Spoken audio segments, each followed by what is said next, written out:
Hello. अच्छा ठीक है, आगे चलते हैं। आगे की एनालिसिस पढ़ते हैं, डिले एंड क्यू एनालिसिस। ये क्या होती है delay and Q analysis? Delay मतलब कि टाइम का कम होना। जैसे आप किसी भी पोजीशन पर 3 मिनट में पहुंच रहे हो, है ना, अगर उसी पोजीशन पर आप 5 मिनट में पहुंचोगे तो उसका मतलब आपको क्या हो गए, डिले हो गए आप। ठीक है, इंपॉर्टेंट है ये। ठीक है, आप डिले हो गए। और क्यों का मतलब है कि आप किसी पोजीशन पर पहुंचने के लिए वेट कर रहे हो, है ना, टाइम का वेट कर रहे हो किसी पोजीशन पर जाने के लिए, तो वेटिंग को बोलते हैं क्यों। ठीक है, वेटिंग को बोलते हैं क्यों, और डिले मतलब टाइम का डिले हो गया। ठीक है, एक ग्राफ से इसको समझ लेते हैं कि एक्चुअल में कहना क्या चाहता है। ओके, तो देखो ये ग्राफ दे रखा है, किस किस के बीच में दे रखा है, ग्राफ दे रखा है टाइम और क्यूमुलेटिव नंबर ऑफ व्हीकल्स के बीच में, अराइवल एंड डिपार्चर के टाइम के बीच में। तो देखो यहाँ नीचे दे रखा है साइकिल टाइम। एक साइकिल टाइम क्या होता है, red plus green, total time is cycle time. ठीक है, रेड सिग्नल, ये रेड सिग्नल है, यहाँ पर ये ग्रीन सिग्नल है, तो इन दोनों का टाइम मिला करके एक साइकिल टाइम बनता है। ठीक है, अगर यहाँ पर कुछ भी नहीं होता या फिर रेड या ग्रीन कुछ भी नहीं होता तो कोई भी व्हीकल का मूवमेंट इस तरीके से होता है, बिल्कुल सीधा। ठीक है, लेकिन रेड और ग्रीन की वजह से क्या हो रहा है कि यहाँ पर व्हीकल का मूवमेंट जीरो हो गया, क्योंकि यहाँ पर रेड टाइम है, रेड लाइट हो रही है, तो व्हीकल का मूवमेंट होगा नहीं, तो टाइम बढ़ता जाएगा, तो व्हीकल यहीं रहेंगे। ठीक है, अब जैसे ही ग्रीन ग्रीन होएगा तो यहाँ से व्हीकल चलना शुरू होंगे, लेकिन यहाँ पर जाकर के वापस रेड लाइट हो गई। ठीक है, तो वापस व्हीकल इकट्ठे होंगे यहाँ पर, फिर ग्रीन होगा तो वापस यहाँ से चलना शुरू होंगे। ठीक है, तो अब हमने को इस चीज़ को और इस चीज़ को देखना है। ठीक है, तो देखो मैंने बोला था अगर किसी एक पोजीशन पर पहुंचने के लिए, उसको इस पोजीशन पर पहुंचने के लिए टाइम का डिफरेंस हो गया। देखो अगर ये बिना यहाँ पर कोई भी सिग्नल नहीं होता तो इस टाइम पर पहुंच जाता, इस टाइम पर मान लो 3 मिनट है ये टाइम, लेकिन रेड लाइट की वजह से ये इस पोजीशन पर इस टाइम पर पहुंच रहा है कि मान लो ये 5 मिनट है, तो यहाँ पर क्या 2 मिनट का डिले हो गया। टाइम का डिफरेंस आना is known as delay.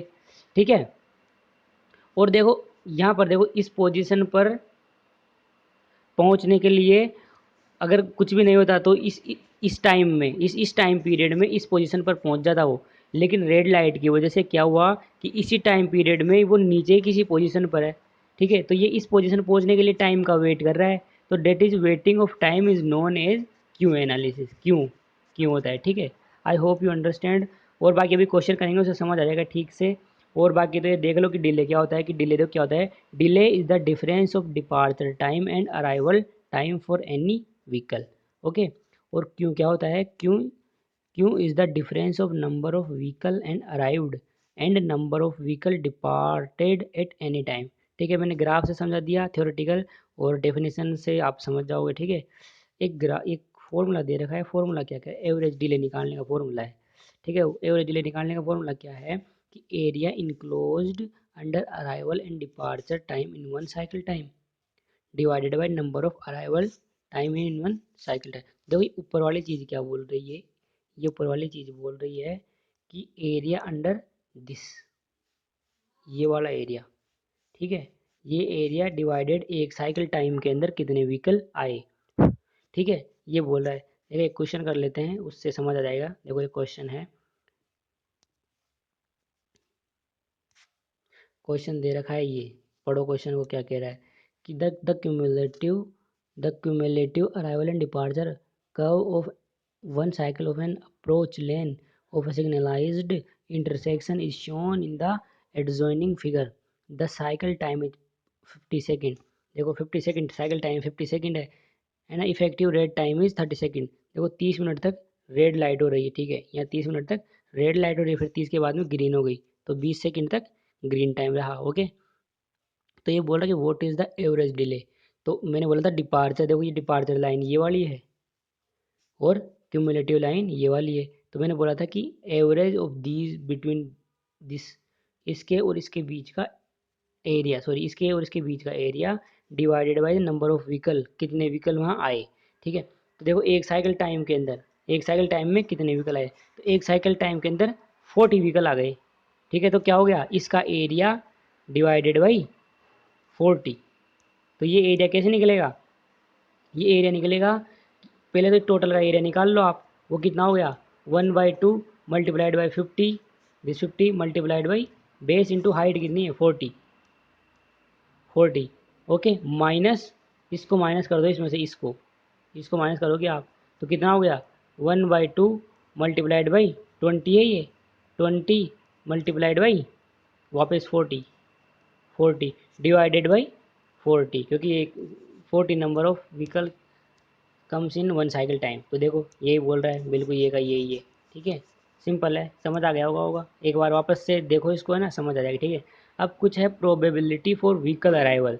Vehicle वो किसी भी रोड पर अराइव होगा, मतलब आगे पहुंचेगा, उसकी क्या क्या प्रोबेबिलिटी है। तो इसको कुछ नहीं करना है, बस आप पढ़ लो इनको। ठीक है, कि ये क्या है, अराइवल रेट क्या है, लेमड़ा व्हीकल अराइवल रेट है। ठीक है, लो ट्रैफिक की बात हो रही है ये।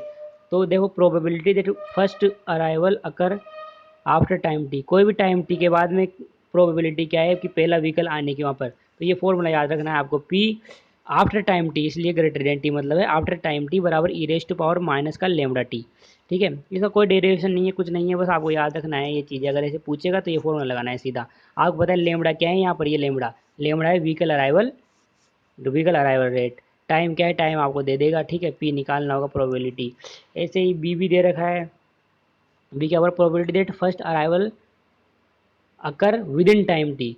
विद इन टाइम टी मतलब कोई भी टाइम है उसके अंदर, उसके नीचे, जैसे 3 है तो 3 से पहले पहले, तो इसलिए लेस देन टी बोल रखा है यहाँ पे। तो वो क्या होगा, वो होगा 1 minus e raise to power minus lambda t. ठीक है, तो ये फॉर्मूला भी आपको याद करना है। और देखो इसमें से ये वाला फॉर्मूला थोड़ा इंपॉर्टेंट है कि पॉइजन्स डिस्ट्रीब्यूशन हाई ट्रैफिक के लिए, ये वो ऊपर वाले दोनों फॉर्मूले तो लो ट्रैफिक के लिए है, लेकिन हाई ट्रैफिक के लिए ये पॉइजन्स डिस्ट्रीब्यूशन वाला फॉर्मूला है। ये फॉर्मूला क्या है कि पी कोई भी एन व्हीकल और टाइम टी में is equals to lambda T की power N dot E raise to power minus lambda T upon N factorial. ठीक है, ये फॉर्मूला क्या कहना चाहता है याद तो करना ही है खैर आपको। ठीक है, फॉर्मूले जो भी इस रेड बॉक्स में मैंने बना रखे हैं वो सब याद करने हैं। ओके, और इसमें जो भी टेबल्स दे रखी हैं वो भी आपको याद करनी है आईआरसी के हिसाब से। ठीक है, तो एक इस पर भी एक क्वेश्चन कर लेते हैं, उससे आपको क्लियर हो जाएगा क्या कहना चाहता है। Question number 35। ठीक है, ये क्वेश्चन है, an observer count 24 vehicle per hour. इसने इतने व्हीकल पर आवर काउंट किए, तो ये क्या हो गया, लेमड़ा हो गया। ठीक है, at a specified highway location assume that the vehicle arrival at the location is Poisson's distribution. ठीक है, पॉइजन डिस्ट्रीब्यूशन मतलब हाई ट्रैफिक है। ठीक है, तो ये लगाना है। The probability of having one vehicle, देखो वन व्हीकल आने की मतलब एन बराबर 1 हो गया। Arrival over a 30 second time interval, और टी का मान 30 सेकेंड हो गया। ठीक है, देखो इसमें दे रखा है और प्रोबेबिलिटी निकालनी है। ठीक है, सिंपल है, ये आपको दे रखा है, ये आपको दे रखा है, ये फॉर्मूला लगाना है आपको। अभी बताया था ऊपर वाला, लेमडा टी की power N dot E raise to power minus lambda T upon N factorial. अब देखो लेमडा की वैल्यू 240 दे रखी है, व्हीकल पर आवर में दे रखी है, तो इसको व्हीकल पर सेकंड में कर लो, क्योंकि टाइम अपने पास सेकंड में है। तो इसको सेकंड में चेंज करोगे तो 3600 का भाग दे दोगे।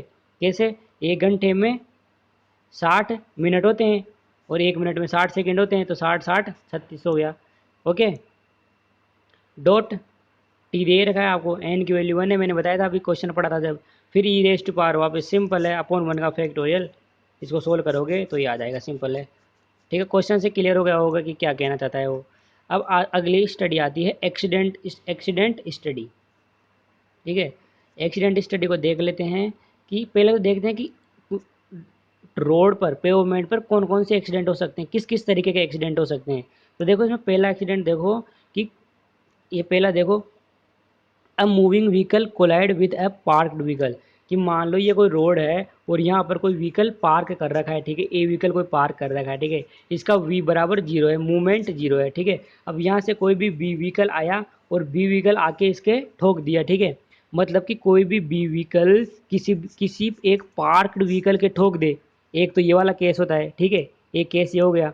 दूसरा केस क्या बोल रहा है कि two vehicle approaching from different direction collide at an intersection. ये कह रहा है कि ये ए कोई व्हीकल है। ठीक है, ये यहाँ से आ रहा है ना, और कोई ये कोई बी व्हीकल है। ठीक है, ये यहाँ से आ रहा है, मतलब कि ये इधर से आएगा, ये इधर से आएगा, मतलब कि यहाँ पर आकर के ये ठुकेंगे। ठीक है, यहाँ पर कोलाइड हुए बीच में मान लो, तो क्या होगा कि ये ए व्हीकल तो यहाँ यहाँ इसके देगा, तो ये ए व्हीकल तो इस तरफ चले जाएगा। ठीक है, और ये बी व्हीकल इस तरफ चले जाएगा। ठीक है, this is the second case of collision. ठीक है, तीसरा क्या बोल रहा है कि head on collision of two vehicle approaching from opposite direction. मतलब कि ये कोई रोड है, मान लो एक व्हीकल इधर से आ रहा है ए और एक व्हीकल इधर से आ रहा है बी, दोनों आकर के आपस में यहाँ भिड़े, ठीक है, यहाँ पर कोलिजन होगा। तो ये तो बहुत ही खतरनाक वाला कोलिजन होता है, ठीक है। तो एक केस ये हो गया। और फोर्थ क्या बोल रहा है कि ये कोई रोड है, ठीक है, और यहाँ पर आपके कुछ ट्री लगा हुआ है, कुछ ट्री है, या फिर यहाँ पर कोई मंदिर मान लो आप, ठीक है, कोई मंदिर है, और यहाँ से कोई भी व्हीकल आके इसके ठोक देगा। ये देखो ये बोला अ मूविंग व्हीकल, देखो पढ़ो इसको, a moving vehicle collide with object like tree, electric pole, rigid structure, मतलब कोई भी स्टेशनरी स्ट्रक्चर है तो उसके ठोक दिला के, ठीक है, उस पर कोलाइड कर ले। तो इस तरीके से ये 4 केस है अपने पास, ठीक है। इनमें से लेकिन अपने कोर्स में ये 2 ही है, एक तो पार्क व्हीकल के कोलिजन हो और दूसरा किसी इंटरसेक्शन पर हो, ठीक है। तो हम 2 ये स्टडी करेंगे, ठीक है। बाकी आप बस एक नॉलेज के लिए मैंने बता दिया, ठीक है। नोट देख लेते हैं कि नोट क्या कह रहा है। As per Newton's law of collision coefficient of restitution, ये कोफिशिएंट ऑफ रेस्टिट्यूशन का फॉर्मूला है ई बराबर वेलोसिटी ऑफ सेपरेशन। मतलब कि कोई भी व्हीकल के आके कोई भी व्हीकल दूसरा व्हीकल कोलाइड करेगा तो वो आफ्टर कोलिजन, कोलिजन होने के बाद में उन दोनों का स्पेस, उन दोनों की बढ़ने, कोई भी व्हीकल आके दूसरे व्हीकल के यहाँ कोलाइड करेगा तो वापस से इसके टक्कर लगेगी, टक्कर लगने के बाद वापस दोनों में स्पेस होएगा। तो वो स्पेस किस स्पीड से ज़्यादा हो रहा है, ठीक है, वो velocity divided by velocity of approach, और ये किस स्पीड से इसको आके कोलाइड किया, ठीक है। एक तो कोलिजन होने के बाद में उनकी स्पीड दूर जाने की, divided by velocity of approach, किस स्पीड से वो व्हीकल आके उसके कोलाइड किया, ठीक है, ये कह रहा है। अब देखो यहाँ पर केस 1 है, अगर ई का मान 1 है, इसका मतलब क्या है कि the collision is called elastic collision. देखो इसको याद रखना है कि ई का मान 1 होगा यहाँ, अगर यहाँ पर, तो उसको इलास्टिक कोलिजन बोलेंगे, ठीक है, इलास्टिक कोलिजन बोलेंगे, okay. In this case volume of separation is equal to volume of approach. इसमें क्या होता है, इस केस के अंदर क्या होता है कि ये मान लो कोई व्हीकल है ए और ये कोई व्हीकल है वी, ये यहाँ वी स्पीड से आकर के इसके कोलाइड किया। तो आफ्टर कोलिजन, आफ्टर कोलिजन जिस स्पीड से ये इसके आके कोलाइड किया उसी स्पीड से व्हीकल ए और व्हीकल बी की, वी का सेपरेशन होगा, ठीक है। मतलब कि अप्रोचिंग बराबर सेपरेशन, ठीक है, समझ आ गया होगा। और इसका मतलब सेकंड केस है, अगर ई बराबर 0 हो जाए, उसका मतलब है कि कोई भी व्हीकल के आके इसने, मान लो वी वेलोसिटी से कोई व्हीकल आके इसके के कोलाइड किया, तो आफ्टर कोलिजन ये दोनों व्हीकल आपस में बिल्कुल चिपक के रहेंगे, ठीक है, और एक साथ मूवमेंट करेंगे, ठीक है, इनके बीच का सेपरेशन 0 हो जाएगा, ठीक है। तो ये दूसरा केस बोल रहा है। देखो पहले केस की स्टडी कर लेते हैं। पहला केस क्या बोल रहा है कि when a moving vehicle collide with the park vehicle, ठीक है। तो देखो इस डायग्राम को देखो, पहले ये अजम्पशन देख लो, अजम्पशन कुछ कंसिडर करते हैं इसमें। वो क्या करते हैं कि जो भी पहला व्हीकल आएगा उसका ब्रेक की एफिशिएंसी 100% होगी, मतलब उस जब भी वो ब्रेक लगाएगा तो ब्रेक लगाते व्हीकल स्किड करेगा, ठीक है, उसकी ब्रेक की एफिशिएंसी 100% होगी। और दूसरी बात कि वो कोलिजन होने से पहले ब्रेक लगाएगा, जरूर से जरूर ब्रेक लगाएगा, ठीक है। 2 अजम्पशन हो गए। और तीसरा है कि collision is perfectly plastic, collision perfectly plastic होगा, ठीक है, मतलब कि ये वाला होगा परफेक्टली प्लास्टिक, मतलब उसका सेपरेशन बाद में होगा ही नहीं, दोनों एक साथ रहेंगे, ठीक है, सेपरेशन 0 हो जाएगा, ठीक है। तो देखो इसको, इसको देखो क्या कह रहा है, देखो डायग्राम को देखो, ये ए व्हीकल है, ठीक है, यहाँ पर ये देखो ये बी व्हीकल है, ठीक है। अब ये यहाँ से व्हीकल आ रहा है V1 की स्पीड से, V1 की स्पीड से आ रहा है ये, तो V1 की स्पीड से आकर के इसने ब्रेक अप्लाई किया होगा, यहाँ पर ब्रेक अप्लाई करके यहाँ पर बी पर ये कोलाइड कर गया, ठीक है। कोलिजन होने के बाद में देखो यहाँ पर किसमें कोलिजन होने के बाद में क्या हुआ कि इनके बीच का सेपरेशन 0 है। देखो यहाँ पर भी ए और बी चिपके हुए हैं, यहाँ पर भी ए और बी व्हीकल चिपके हुए हैं, ठीक है। तो कोलिजन होने के बाद भी इसकी स्पीड कुछ रहेगी, देखो V1 की स्पीड अलग है, कोलाइड होने के बाद में इसकी स्पीड अलग हो जाएगी, सिंपल सी बात है, ठीक है। जब कोलाइड किया इसने, जस्ट इसके टच किया, टच करने करते ही इसकी स्पीड अलग है, दोनों के टच होने के बाद कोलिजन होने के बाद में स्पीड अलग हो जाएगी, ठीक है। और एक पॉइंट ऐसा आएगा जहाँ पर जाके ये दोनों व्हीकल रुक जाएंगे, वेलोसिटी बराबर 0 हो जाएगी, ठीक है। इसमें देखो इस टेबल में सब कुछ बोल रखा है। इनिशियल स्पीड क्या है व्हीकल ए की, ये व्हीकल बी के लिए बोल रहा है। इनिशियल स्पीड क्या है, बिफोर कोलिजन क्या है, आफ्टर कोलिजन क्या है, बिफोर कोलिजन स्किड कितना हुआ, आफ्टर कोलिजन स्किड कितना हुआ, ठीक है, ये सब कुछ दे रखा है, आप इसको पढ़ लेना, ठीक है, सिंपल है। इसमें कुछ फॉर्मूले हैं, आपको बस वो याद करने, डेरिवेशन में बता रहा नहीं हूँ क्योंकि डेरिवेशन इंपॉर्टेंट नहीं है बिल्कुल भी, ठीक है। जहाँ पर डेरिवेशन इंपॉर्टेंट होगा मैं खुद ही आपको बता दूंगा, ठीक है, क्योंकि मैंने बहुत से क्वेश्चंस कर रखे हैं, कौन से इंपॉर्टेंट है कौन से नहीं है, मैं सब कुछ डिटेल में बता रहा हूँ, कोई दिक्कत नहीं है, ठीक है। तो आप उसकी मत करना कि आप डेरिवेशन तो बता रहे नहीं है वो नहीं है, तो ठीक है, जिस जहाँ पर डेरिवेशन इंपॉर्टेंट होगा मैं डेरिवेशन खुद ही बता दूंगा। यहाँ पर केवल फॉर्मूला इंपॉर्टेंट है, तो आपको फॉर्मूला याद रखना है कि अगर परफेक्टली प्लास्टिक में पार्क व्हीकल के आगे कोई व्हीकल कोलाइड करेगा तो उसकी v1 की स्पीड वेलोसिटी निकालने का फॉर्मूला क्या है, v1 is equals to v root under v2 square plus 2f g s1। इसमें क्या क्या वैल्यू है, s1 क्या है, g क्या है, f क्या है, v2 क्या है, v1 क्या है, सब कुछ इस टेबल में दे रखा है, ठीक है। So please watch this table. इस टेबल को पहले आप ढंग से देखना, इस दोनों को समझना, फिर आगे का वीडियो देखना, ठीक है, पॉज करके प्लीज़, है ना।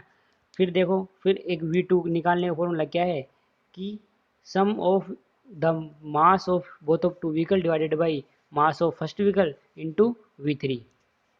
v3 is what, v3 is speed after collision, after collision, okay. ऐसे ही ये फॉर्मूला देखा v3 निकालने का, ठीक है, v3 equals to root under 2f(g)(s)2। अब देखो इस पर एक चीज़ बताना चाहता हूँ, बताता हूँ मैं, ऐसे क्वेश्चन को सोल्व करेंगे हम तो इस क्वेश्चन को इधर से सोल्व करना शुरू करेंगे, ठीक है, मतलब पहले v3 निकालेंगे, क्योंकि देखो यहाँ से आप v3 निकालोगे ना, वो देखो यहाँ काम आएगा, देखो यहाँ देखो ये काम आएगा, ठीक है, यहाँ काम आएगा v3। अब और फिर यहाँ से v2 निकलेगा, वो यहाँ काम आएगा, देखो यहाँ काम आ रहा है। अगर आप यहाँ से निकालोगे तो आपका v2 नहीं है, तो हमेशा क्वेश्चन को इधर से सोल्व करना, पहले ये फॉर्मूला लगाना, फिर ये फॉर्मूला लगाना और फिर ये फॉर्मूला लगाना, ओके। जैसे देखो एक क्वेश्चन, देखो क्वेश्चन क्या बोल रहा है, क्वेश्चन में एक बार बता देता हूँ, क्वेश्चन नंबर कौन सा है, 43। देखो 43 क्वेश्चन क्या बोल रहा है, देखो इसको देखो एक बार। A vehicle apply a brake and skid throw a distance equal to 40 metre, मतलब स्किड किया s1 40 मीटर हो गया। आपको s1 क्या है वो टेबल में देखोगे तो पता लग जाएगा, ठीक है, सिंपल है, उसमें कोई दिक्कत नहीं है, ठीक है। Before colliding with another park vehicle the weight of vehicle is 60% of former, मतलब कि mass of B, mass of B mass of A के 60% है, ये से बोल रहा है। From the fundamental principle compute initial speed निकालो उसकी, व्हीकल जब इनिशियल स्पीड क्या है उसकी वो बताओ। If distance which bond vehicle skid throw after collision, after collision के बाद में कितना स्किड किया हो, 12 मीटर किया, मतलब s2 12 है, s1 ये है, M B is equals to, इसका मतलब एम बी पर 0.6 एम ए, ये कह रहा है, ठीक है। एवरेज फ्रिक्शन एफ का मान क्या है, 0.6 है, ठीक है, सब कुछ दे रखा है, सिंपल है। देखो सब कुछ दे रखा है इसमें, s1 दे रखा है, s2 दे रखा है, फ्रिक्शन दे रखा था, और एम बी बराबर 0.6 एम में, चारों चीज़ें दे रखी है। मैंने बोला था कि फॉर्मूले उल्टे लगाने हैं, v3 से शुरू करने, v3 का फॉर्मूला लगाओगे आप, इसमें सब वैल्यू दे रखी है, आपको पुट करोगे, ठीक है, यहाँ से आपके पास v3 आ जाएगा, v3 उठा के आप यहाँ रखोगे तो यहाँ से v2 आ जाएगा, ओके, v2 आ जाएगा, और आप यहाँ से v2 उठा करके यहाँ रखोगे, यहाँ पुट करोगे, और आपके पास सब है, s1 s2 सब है आपके पास, तो ये 3 आएगा। This is the final answer, okay. मैं बता रहा हूँ इसलिए सिंपल है, देखो है ना, प्रोसीजर मैंने बता दिया, बाकी कैलकुलेशन वगैरह तो आप करोगे, ठीक है, इससे आप भी थोड़ा अच्छे हो जाओगे, ठीक है, इसे कॉपी में करोगे तो।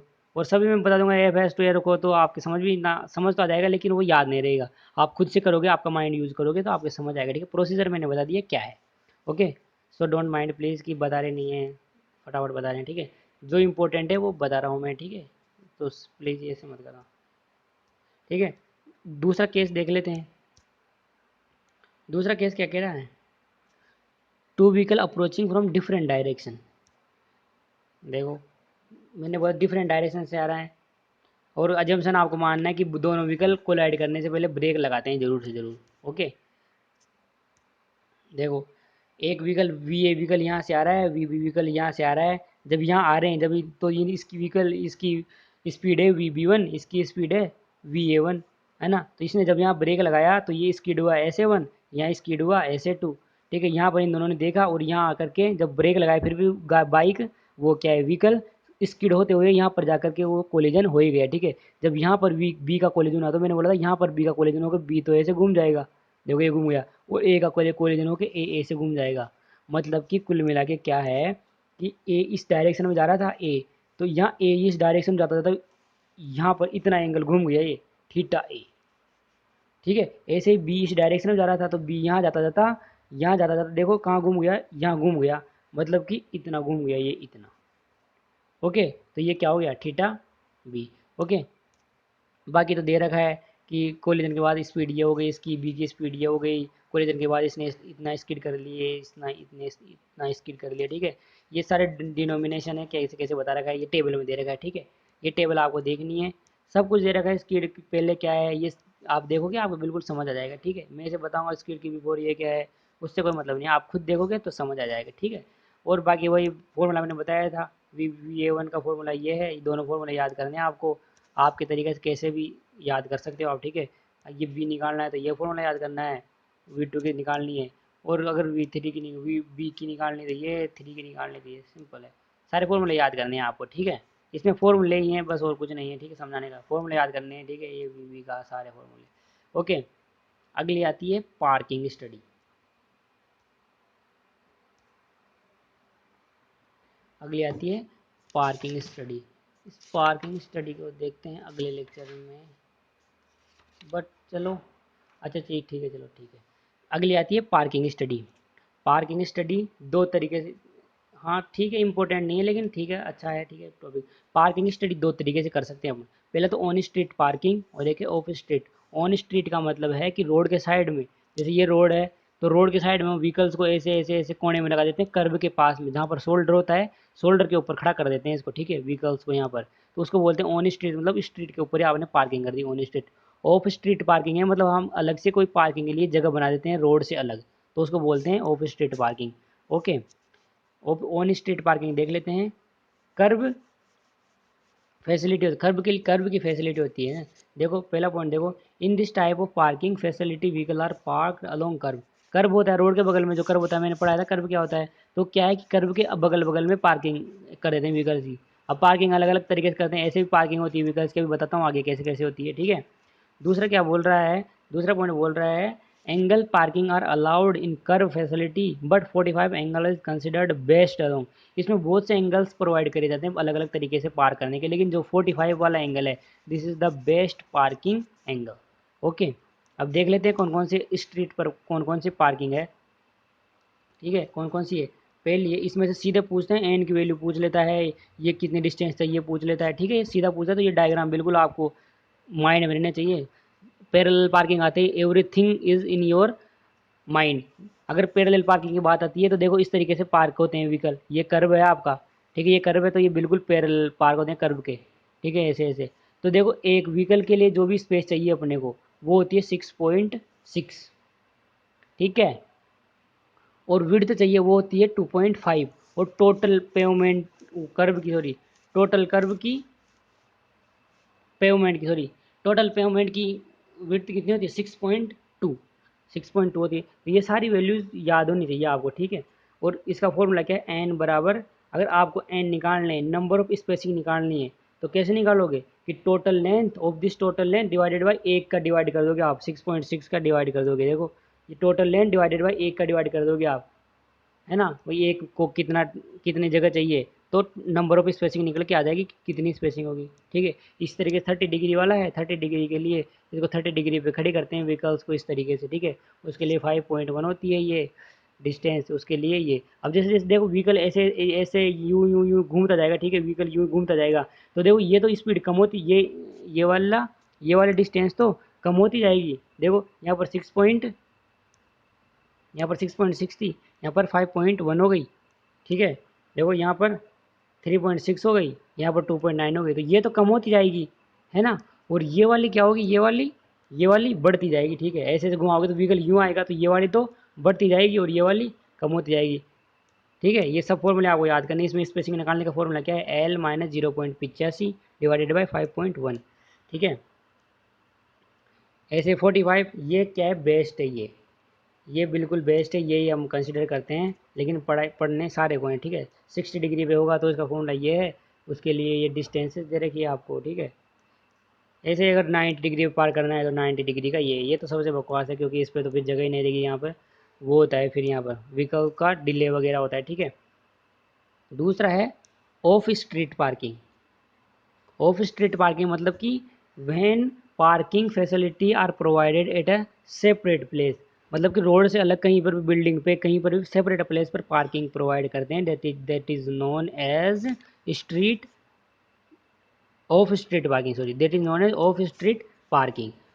और दूसरा पॉइंट है the main advantage of this parking is there is no conjunction.